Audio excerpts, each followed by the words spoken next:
I was very distressed to see recent rhetoric from both sides attacking the leadership of the APC on the one hand and the leadership of the government on the other because of their decision to move forward with national unity. Death threats, threats of violence, threats of disrupting the economy, these sorts of things are just not appropriate. What Sierra Leone needs is an environment in which everyone is working together to promote national.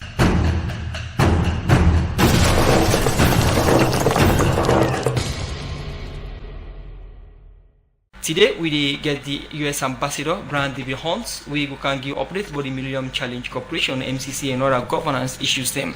For sake of that, I want to welcome Brian Hunt now the program. Good morning and welcome to the program. Good morning, sir. Good morning. How are you? Yes, I hope you're ready for talk the Creole today because see that Creole the interview. You're welcome to try to speak in Creole, but I'm not up to doing Creole yet. Well, Brian David Hunt. Na the Saloon U.S. Ambassador to Saloon, we take out of office inside August 2023 and replace David Reimer inside September of the same year. Before he can Saloon,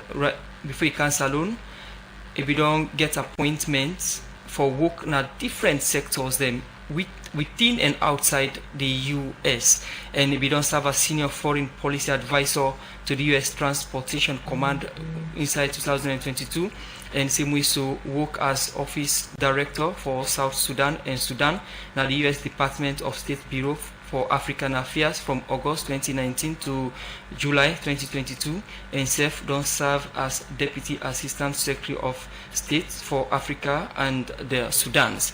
You look at the profile of David Brian Hunt long and he don't serve now different capacities them, but he take over office officially as ambassador, U.S. Ambassador to Saloon inside September 2023, almost 9 months now that position there. We get another studio for can look at issues them we na interest of the United States government na Saloon we one at the MCC compact development and other governance issues them. Once again, good morning and welcome to the program, Brian David Hunt. Good morning and thank you very much for having me on Radio Democracy this morning. From that brief introduction, we have you today in the studio. You've been working as an ambassador in the country for almost 9 months now. How has it been like? Well, I find Sierra Leone to be a very vibrant society. The people have been very welcoming. I found my job to be interesting as well as very easy to carry out because I've been fortunate to have excellent access to the government, excellent access to the opposition, and a very broad welcome across civil society. So for me, it's been a real joy to be here, and I've enjoyed every moment of my time in the country so far. Someone listening to you now would like to know what are the roles of the U.S. ambassadors in overseas countries that they are posted to work? So I'm the representative of the President of the United States of America, accredited to Sierra Leone. My job is to carry out our foreign policy, to oversee our development programs, and to engage broadly with the Sierra Leonean public so that I can inform my government of the developments that are happening here and so that I can share my government's perspective on international developments with the government and the people of Sierra Leone. Talking about supervising or looking at some of the development programs that the U.S. Embassy or the U.S. government is implementing in Sierra Leone, also engaging Sierra Leoneans and interacting with them to communicate the U.S. foreign policy position in overseas country. You are working in Sierra Leone now. Take me through some of the programs that the U.S. government is implementing in terms of development. So right now our primary interventions are through the United States Agency for International Development and our Centers for Disease Control and Prevention. We have a long-standing relationship with the Ministry of Health and engagement with the government really across the health sector. We focus on maternal and child health. We focus on trying to help the government prevent pandemic diseases from entering the country. We focus on zoonotic health. That's the intersection between human and animal disease. We work very closely on the malaria initiative. You will have seen the launch of the new malaria vaccine recently, which is very much part of the program we've been working on. We work on HIV/AIDS. We work on reproductive and child health. Outside the health sector, we have various programs that are looking at economic development, environmental protection, agriculture, and most importantly, in my mind, democracy and governance, trying to help Sierra Leone establish the institutions necessary to make sure that the government's able to deliver for the people. Ambassador, in the couple of months we've been seeing you going around across the country, and like you said, you are monitoring some of the projects that you're funding, and we have a local saying that says the American people put their mouth where the money is. So tell us the status of this project and what's your impression? So I think we've had very good success in the health sector. Certainly in prevention of malaria, the indicators are very, very good that we are getting control of that disease and moving towards elimination, which of course is the ultimate goal. You will have seen the statistics on maternal mortality, which have declined substantially over the last few years, bringing Sierra Leone more in line with other developing countries and ensuring that mothers and babies are safe and are able to obtain the health services that they need. So I think there we have a very good story to tell. I had the chance to look at some of our environment and economic work both around the Gola Rainforest and up in the Otomba-Kalimi National Park. I think also there we're making steady progress. There's always much more that can be done given the low levels of development in those communities, but I think the investments that we've made to try to help people improve their livelihoods are showing results on the individual level. I hope that we can bring that forward to the national level and really begin to stimulate the development of the Sierra Leonean economy. In my mind, that means investment in the private sector. So is this assessment speaking to issues across the country where you visited? Yeah, I think that there is broad progress in the social sectors and much more that needs to be done on the economic side of the house. And I think that applies broadly across where I visited in Sierra Leone. Now, you spoke of programs that you are supporting in Sierra Leone, ranging from the health, environment, democracy, and other sectors. What kind of support are you giving to this program? Is it financial or technical? So we provide both financial and technical support. The financial support primarily goes through our implementing partners. The United States right now does not provide direct budget support, unlike the European Union and some other donors. We prefer to provide our support in the form of projects that we have better control and oversight of their implementation on the ground. We also provide broad technical support to various ministries in the forms of advisors as necessary in order to advance the programs in which we're working. Now, let's look at these programs. How do you design your programs? How do you arrive at conclusion for supporting a particular sector as against another sector? How do you do that?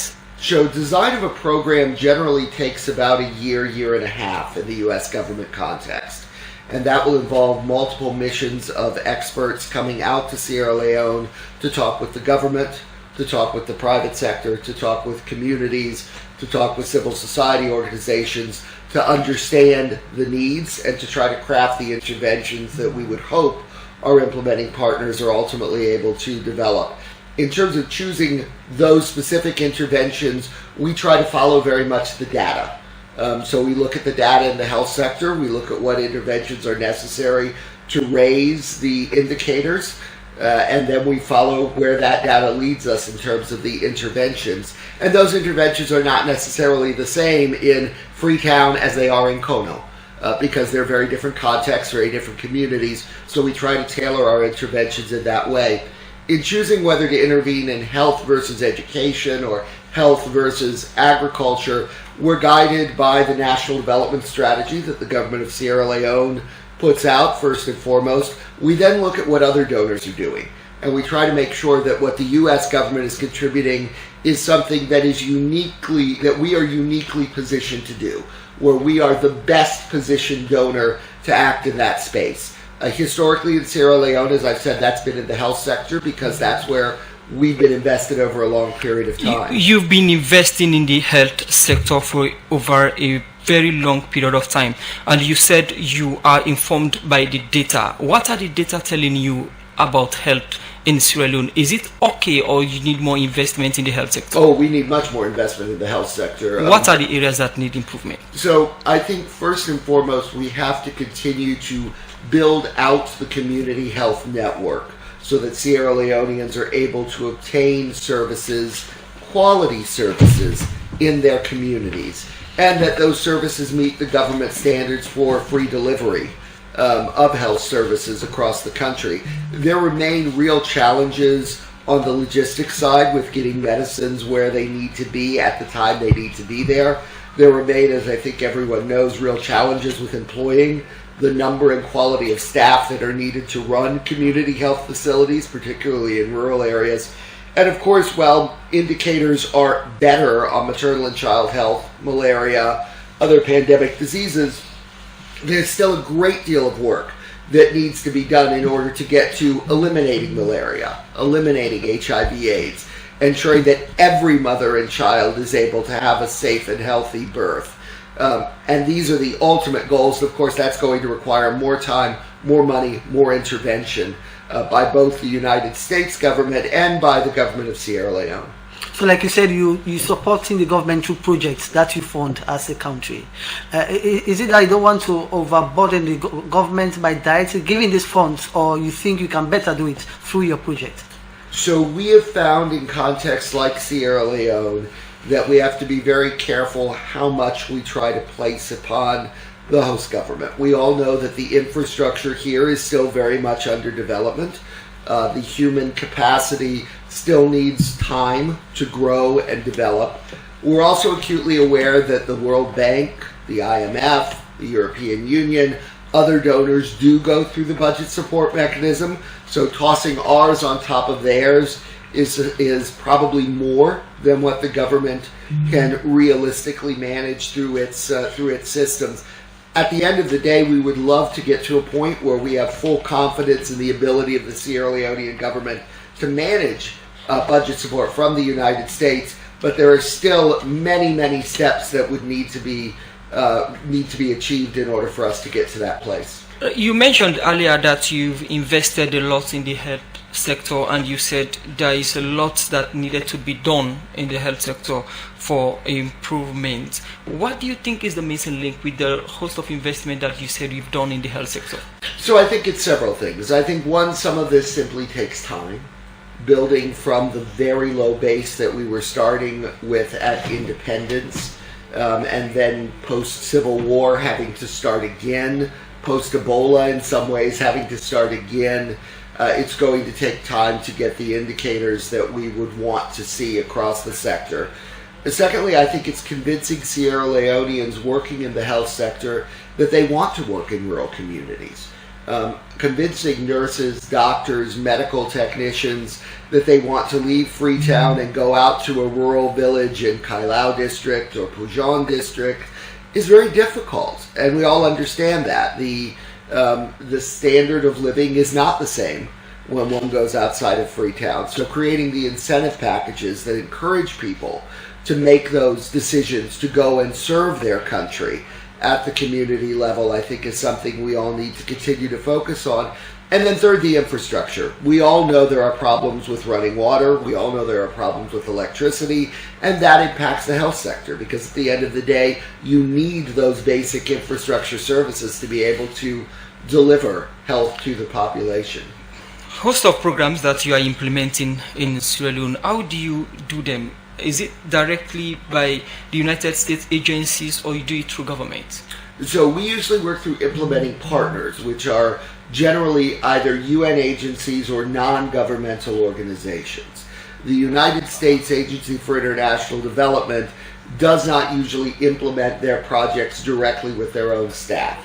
They will put out a contract or a request for proposal. They will receive proposals from implementing partners that are interested in providing the development services that they're looking for. They will evaluate technically, financially, and then make an award of funding to the implementing partner to be able to carry out the program. We find that the most efficient way to be able to move forward with these projects in a timely fashion and ensure good oversight and delivery for the public.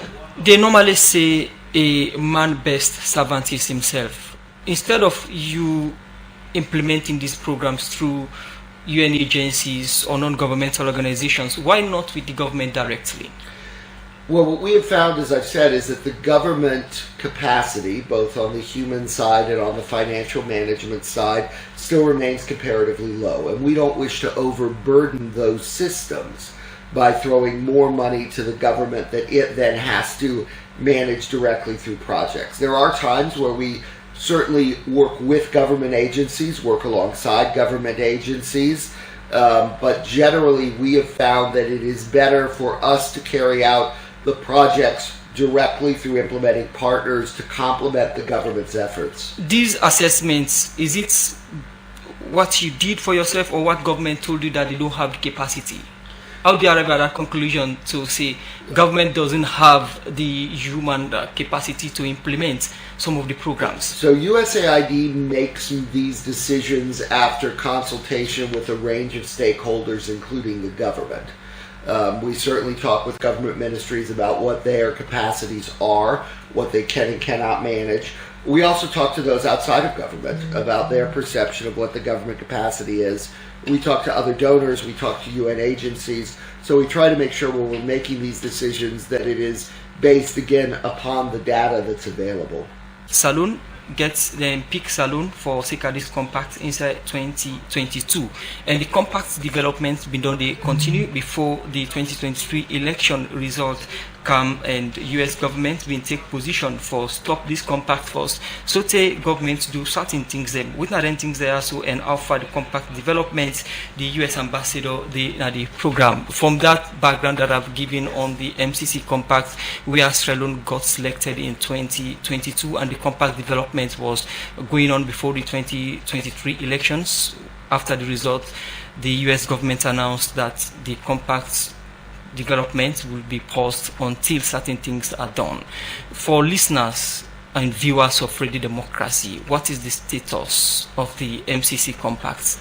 So we have decided to restart negotiations around the terms of the compact. That began earlier this week. There is a Sierra Leonean government delegation in Washington, including a number of ministers, who are meeting now with senior staff at the Millennium Challenge Corporation to flesh out the potential terms of the compact. We decided to go ahead and allow that to restart based largely upon the success that the government and the opposition have had in signing and then moving forward with implementation of the Agreement for National Unity. Now, the negotiation does not mean that a compact will ultimately be signed. The signing of the compact will still depend upon seeing the final results, particularly from the Electoral Review Committee, and seeing how those results are implemented by the government. So there are still a number of steps that government and opposition will need to take in order for us to get to a point where we can sign and implement the compact.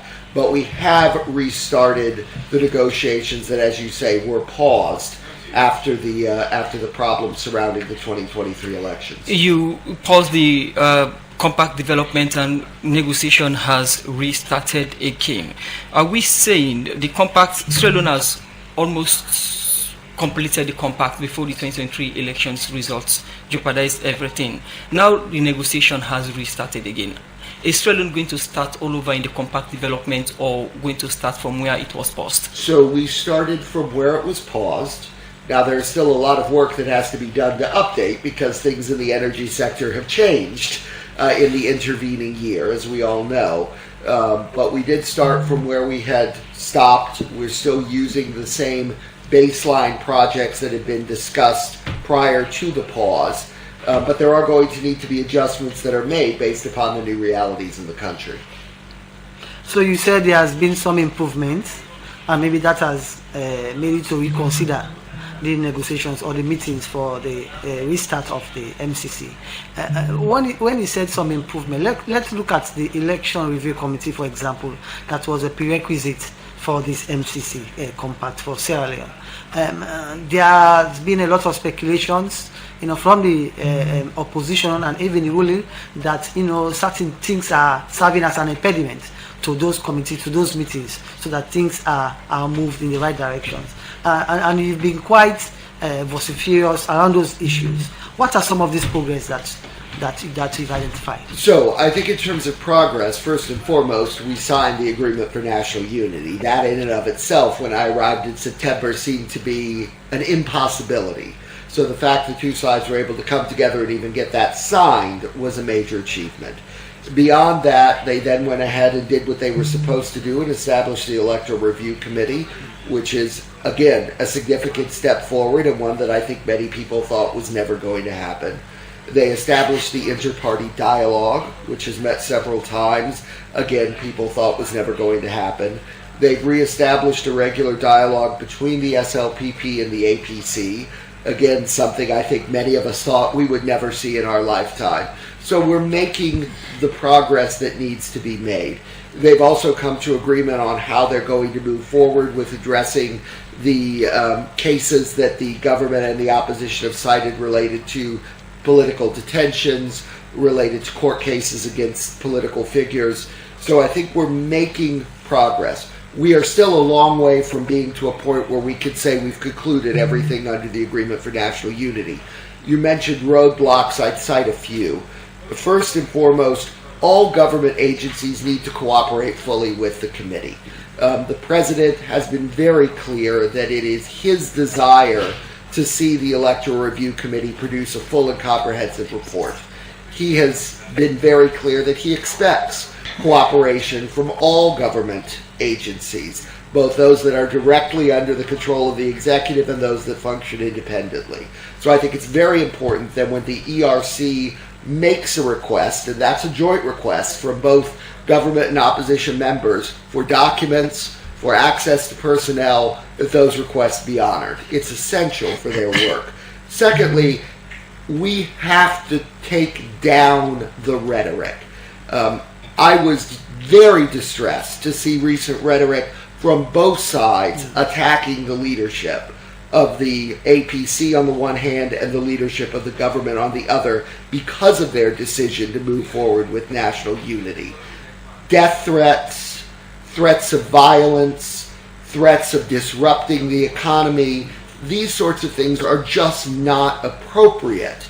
What Sierra Leone needs is an environment in which everyone is working together to promote national unity, to back the men and women who are serving on the Electoral Review Committee, to give them the faith of the country so that they can move forward what are critical recommendations that will ensure we have free and fair elections in this country moving forward. Okay, we shall look at the work of the Tripartite Committee and the U.S. position on the work of the Tripartite Committee in depth shortly. But let me take you back to the issue of the MCC. And you mentioned that Sierra Leone's government delegation is presently in the U.S. to engage the MCC executive. What is the expected outcome of this meeting? So coming from this meeting, we should agree upon a text that both governments are comfortable with for the compact. That text will cover a broad range of issues, including how the compact will be implemented, how the contractors that are doing the implementation will be treated, and it will identify the specific projects that both sides have agreed they want to carry out under this compact. It will also identify things that the government will need to do before those projects can begin. A lot of that relates to reform within the energy sector that is already ongoing. And it will lay out the responsibilities of the U.S. Millennium Challenge Corporation going forward in the implementation. Now, you rightly mentioned that this delegation, they are there and the renegotiation is to start. Is compacts or the grants possible? Yes, it's certainly a possibility. As I've said, it depends upon whether or not we see the results of the Electoral Review Commission, whether those results are ultimately implemented by the government. If both of those things happen, and I believe that's certainly the intention of both the leadership of the opposition and the leadership of the government, then there is every reason to believe that the compact will be approved, that it will be signed, and that it will ultimately enter into force. Now, the compact when you go through the U.S. Embassy's social media accounts, most people keep asking if the U.S. government not to give the money directly to government. Is the MCC giving directly to the government to implement the project, or how will the grants be implemented? So the way that the MCC operates, we will establish what's called the Millennium Challenge Authority here in Sierra Leone. That will be a joint government of Sierra Leone, government of the United States, and civil society of Sierra Leone entity that oversees all aspects of how the compact is implemented. So that entity will be responsible for selecting the contractors that will carry out the infrastructure work. It will be responsible for selecting the contractors that will carry out the evaluation and monitoring, and it will ultimately be responsible for ensuring that all of the works are brought to a successful conclusion. The actual financing is overseen jointly by the MCC and by the MCA. We don't write a check and hand it over to the Ministry of Finance. It doesn't work that way. What we do is we release funds to fund the contracts that are approved by the MCA. So when the time comes, when we are ready to get to the construction phase, the MCC will do a public tender process. They will receive bids from contractors who want to carry out the infrastructure work. They will review those bids for technical compliance and for cost, and then ultimately make decisions upon the award. Once the contract is awarded, the contract terms will specify how funds are released to the contractor. It's usually done in a phased approach, so as they conclude one phase, another phase of funding is released, etc. In this edition of the program Good Morning Saloon, we look at the MCC Compact's development and also other governance issues. We don't look at the MCC, and now we'll look at the work of the Tripartite Committee. And from what you've said this morning, it seems that the continuation of the MCC Compact largely depends on the outcome of the Tripartite Committee, the work of the Tripartite Committee. What do you want to see at the end of the day that will speedily or speed up or restart the negotiation or the development of the MCC Compact? So from the United States view, what we're hoping is that the Electoral Review Commission will put out a comprehensive report that looks at two areas.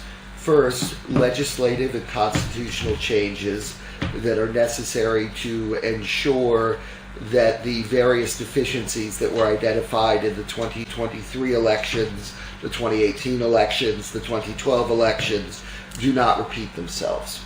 And secondly, we're hoping that the committee will make recommendations as to how the government moves forward with accountability for the incidents that took place during the 2023 elections.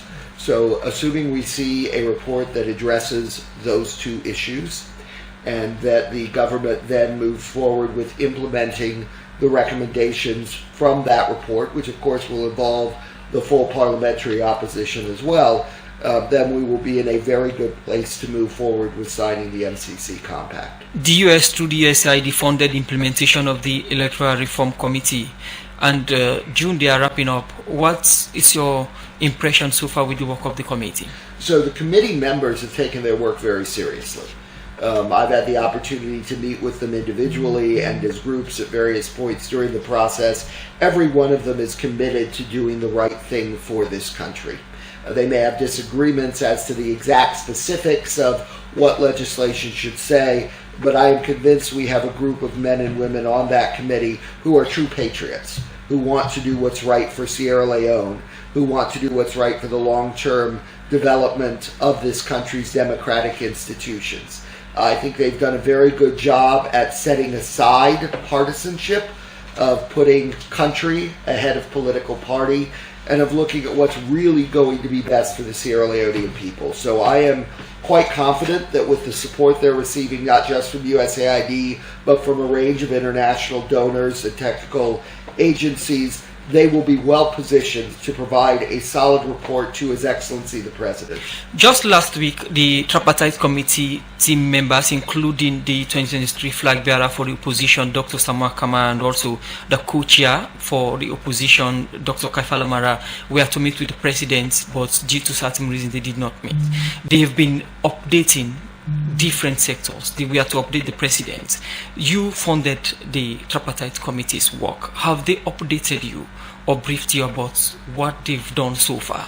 So the UN resident coordinator, who is one of the tripartite chairs and represents the donor community on the committee, has provided us with regular updates on the committee's work. We've also had the opportunity, I've said, to meet individually and in groups with various members of the committee as part of our ongoing diplomatic engagement. So I feel we've gotten very well briefed as to what the committee is working on, what their concerns are, what their challenges are, and how they're moving forward. It's very, very tragic that the younger sister of Dr. Kamara passed away last week.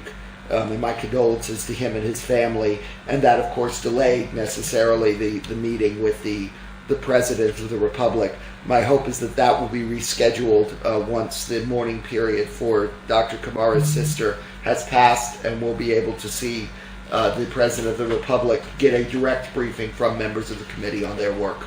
You made mention of some of the things that you would like to see in the work of the Tripartite Committee, or the recommendation that will give urge to the US government to restart the compact development. In the briefing that they've given you, are these things visible in these briefings? Yes, I think that much of the work of the committee has centered around those two issues: the question of legislative and constitutional reform and the question of accountability. So I'm confident that the recommendations coming out of the committee will address both of those areas.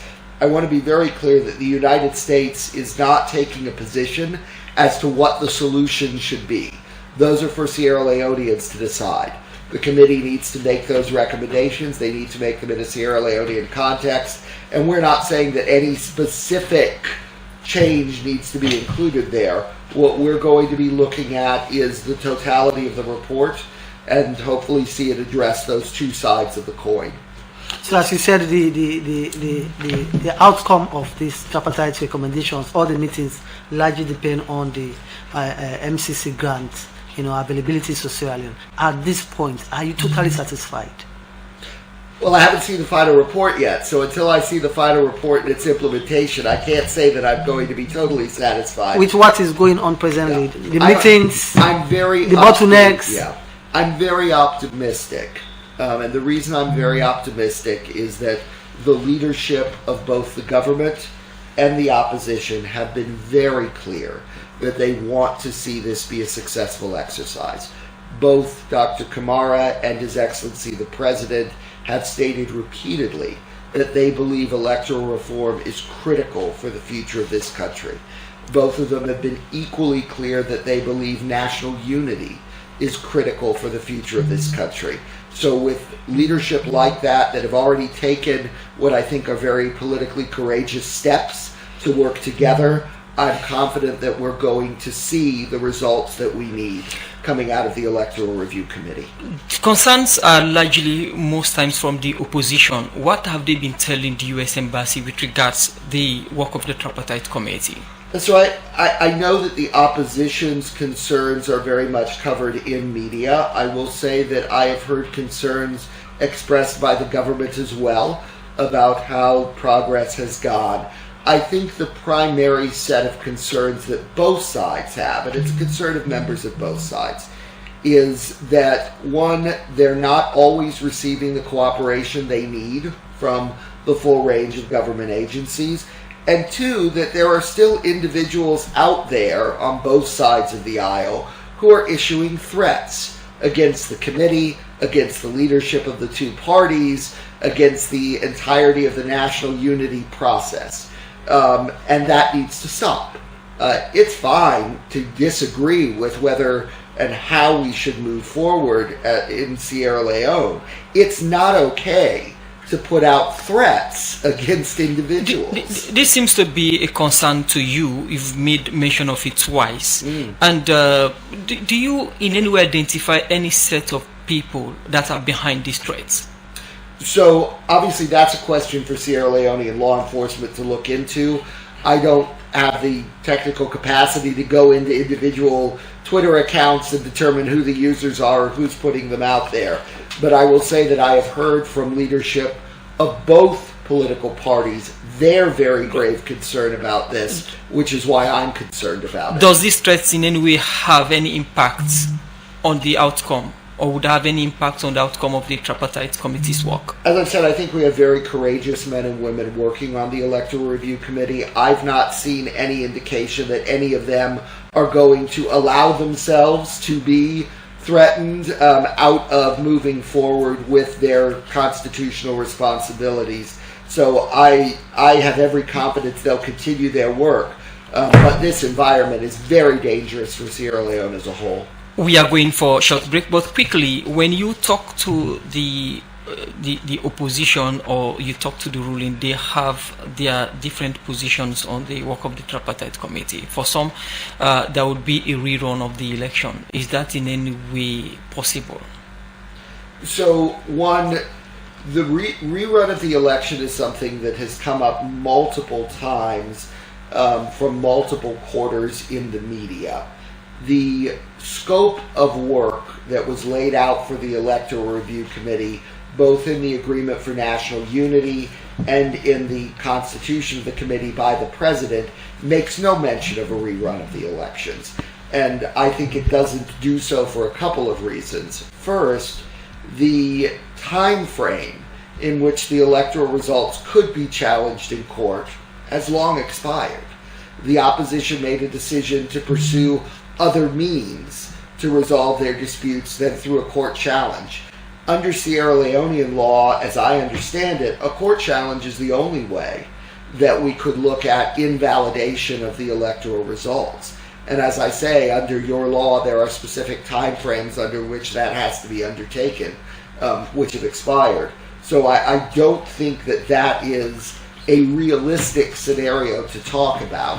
I think what we need to be looking at, as I've said, is one, legislation, and two, accountability. I don't think talking about invalidation of results or rerun of the elections is helpful because it's not realistic. Una don't send una messages them on 077-981-981 and also now with Facebook page. Now turn now for make we take una messages and Scapindi. Yeah, the first one on Facebook, they say, Ambassador, how can you rate our current peace and tranquility in the country? Also, the U.S. government position on the past election. This one say, U.S. is seen in the eyes of some people to be leaning heavily in favor of the opposition party. Can you clarify your position? Also, why is the MCC compact now tied to the tripartite findings? From Alim Wuri, now with Facebook, now with 077-981-981 line. This other one, the Civil Democrats want to know what is the mandate of the Tripartite Committee. Well, I think say we don't espouse and the ambassador also don't talk on that. This is from Samuel A. Contest, Real Democracy. We want to know what is the mandate of the Tripartite Committee if we are expecting new election or rerun election. What if ESL is not able to pull out the result? What should be expected? This other one, Civil Democracy, kindly help give the meaning of the word tripartite, because our viewers and listeners in upcountry will want to know the meaning for better communication. Okay, continue for listening. We'll give the meaning soon. Okay, we continue for look at more issues inside the more text messages them inside the program Good Morning Salon. This one say here is what I have problem about our independence and sovereignty. How can we be dictated to on our elections and our national affairs just because they are offering grants to us? More text messages then from Amidou Zainab Mansari on Facebook. They say Rerun should understand that MCC. Okay, we'll continue for look at more messages them inside the program. Mr. Ambassador, this one from Macten of New England Village. Say, Mr. Ambassador, when are we going to see the US government engaging in infrastructures like roads and bridges? This other one from Facebook, they say, Mr. Ambassador, sir, the current events that are taking place in West Africa now, especially development that took place in Chad, where the French and Americans have been asked to leave, and they are bringing in the Russians. Don't you think bringing stiffer conditions on the MCC and others will lead to the country looking for another option? This one say, Ambassador, okay, no, just one tell we say they not believe we people them for handle the money, making they go through, do not them for implement them projects them. More text messages them inside the program. Good morning, Saloon. This one say, why is the US government always okay? Continue for sending text messages on 0779819181, and also now we Facebook page they take them inside the program. This one say we want to know what is the mandate of the Tripartite committee. More messages on the role of the Tripartite committee. I think the ambassador don't answer them, but go emphasize on them more. Okay. 0779819181 are the number for sending text messages then, or go on our Facebook page and drop your comment on issues the more they talk. This one from Ibrahim Samura, now we Facebook page, they say, why are your consular office are rejecting 99% higher number of visa applicants under your leadership than before? Still on we Facebook page, this one from East Banks, now we Facebook say, with the state of the hospital, no lights, no pipe-borne water, and the general condition, the man still say we they get progress. Papa God help Salon. The program Good Morning Salon, they continue for sending text message on 0779819819, and also now we Facebook page we they take una comments them. This one on the issue of project implementation, and this one say there seems to be a pattern of US funding going to private companies. Why is it like that? Is it a lack of trust in African government to implement projects? These are some of the messages them we will keep on for come with them as soon as they send them inside the program. David Branhorn, these are some of the messages that have come in so far. You can respond to some of them. Sure. Let me start with the listener who asked for the definition of tripartite, because I think that's very important. The Tripartite Committee was set up under the Agreement for National Unity. The reason they call it tripartite is because it has three co-chairs. One of those co-chairs comes from the government of Sierra Leone, one comes from the All Parties Congress, and one comes from the United Nations. So that's why we call it tripartite, because there are three parties involved in chairing it, and three parties involved in the work of the committee.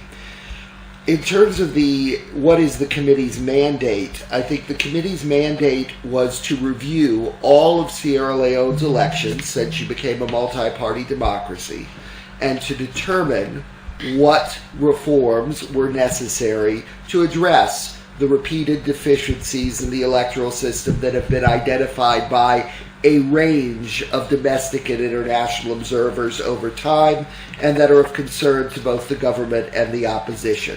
It was also asked to take a very specific look at the 2023 election and make recommendations as to what accountability measures could be put in place for some of the issues that took place during that election. So it's very much open-ended to look at those, but the mandate says that whatever the committee recommends has to be realistic and it has to be implementable, which is why when people talk about are we going to invalidate the results and have a new election, as I said earlier, Sierra Leonean law is fairly clear on this point. That can be done by the courts based on an electoral petition filed within a specific frame of time. The opposition chose not to file a petition seeking the invalidation with the courts during that time frame. They decided to pursue their grievances through other means, which is absolutely their right and their decision. But it does mean that right now, as we understand Sierra Leonean law, there isn't a space for a rerun. There isn't a space for an invalidation. So what the committee is focusing on is what is implementable. And I think we all need to be prepared that the recommendations coming out of the committee are most likely to focus on legislative and constitutional reforms and some forms of accountability mechanisms. As far as the tie-in between the committee and the MCC compact, what we have always said since day one when we started the discussion with the government around the MCC was that to be eligible for the MCC grant, the government had to show continuous progress towards democracy in Sierra Leone. The elections of 2023, unfortunately, did not go as any of us had hoped they would. They did not raise to the international standards of a free and fair election. There were very serious concerns that were raised about their conduct. That meant that we could not find at that point the government was still moving consistently to improve democracy in Sierra Leone. We had discussions with the government. We said, in order for us to move forward, you have to demonstrate that you are committed to democracy, that you are putting in place things that will address the concerns that were raised during the elections. And it was the government and the opposition that decided they wanted to pursue those reforms through the Tripartite Electoral Review Committee, which is why the work of that committee is now so important to the signing of the MCC. It's not a new standard. It's not a changed standard. Those democratic requirements have always been there. It's the government that decided the U.S. system. We do not become involved in visa adjudication decisions. There is a firewall between my office and the consular section. Only our consular section can make decisions about visas. I will say the refusal rate for non-immigrant visas is not 99%. The refusal rate hovers around 45 or 50% of the visa applications that we receive. That rate has been steady over time. There's not been an increase since the 2023 elections of visa refusals. The rate has been steady across time. And the reason the rate is as high as it is because we have a serious problem with Sierra Leoneans who have decided over time to misuse their non-immigrant visas. My consular section does a host of visa validation studies to determine whether Sierra Leoneans who receive tourist visas are returning to Sierra Leone after tourism in the United States. And unfortunately, we have a large number who've chosen to misuse their visa. And that means that we have to be more cautious as to who we issue non-immigrant visas to. So the issue of the rejection of visa should continue or would continue? So we will continue to evaluate every case on its own merits and determine whether we believe the traveler is going for legitimate tourism and plans to come back to Sierra Leone.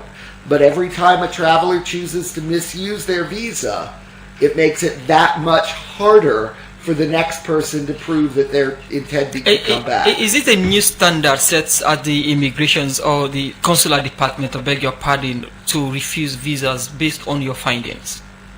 No, I mean we've had the same law since 1985. The Immigration and Nationality Act hasn't changed since then. The standards for adjudication of visas haven't changed since then.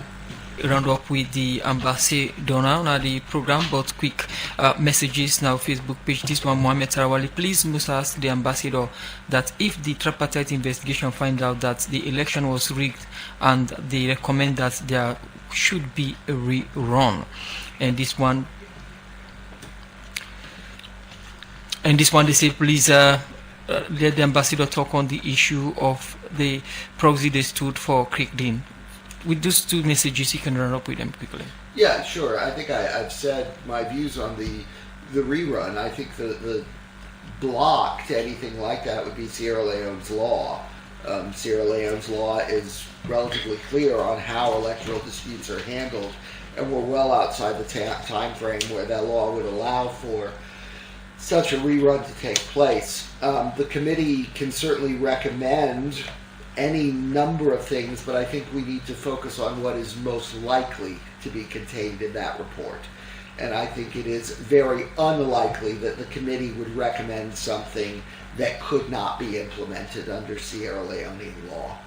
On the issue, I'm not sure exactly what aspect of Mr. Dean's businesses the inquirer is asking about. Obviously, we have Marapa Mining, which has been a very successful iron ore project here in Sierra Leone with a substantial U.S. investment. It's had tremendous benefits both for the government in terms of revenue and for the local communities in terms of the community development contributions.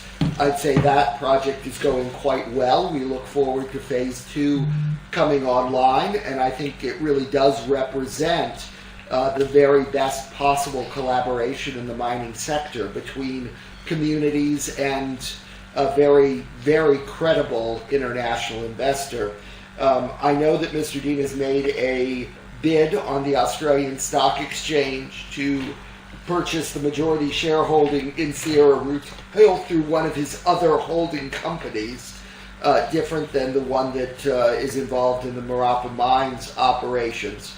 I believe that bid has now been extended through July, so we'll all have to wait and see whether shareholders elect to sell the majority of their shares to the company which has made the offer to take a controlling interest. Ambassador, in less than 1 minute, you've done quite a couple of media rounds across the country.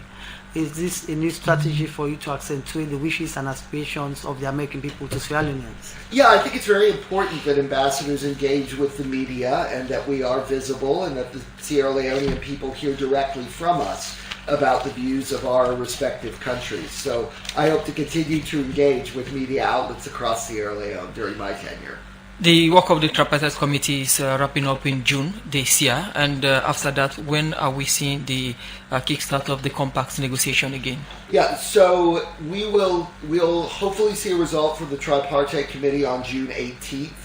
The MCC Board of Directors would next meet on June 26th. That would be their first opportunity to review the compact that's being negotiated this week and make a decision whether or not to move forward with it. I don't know whether they will take it up at the June board meeting. I think that depends upon the report that comes out on the 18th and whether that deadline holds. And then following that, if the board decides they want to move forward with the compact, we will see the implementation phase of the committee's recommendations, I expect, roll out through July and August in the Parliament, and then hopefully we would be in a position to be able to sign in early September, assuming that implementation does in fact move forward.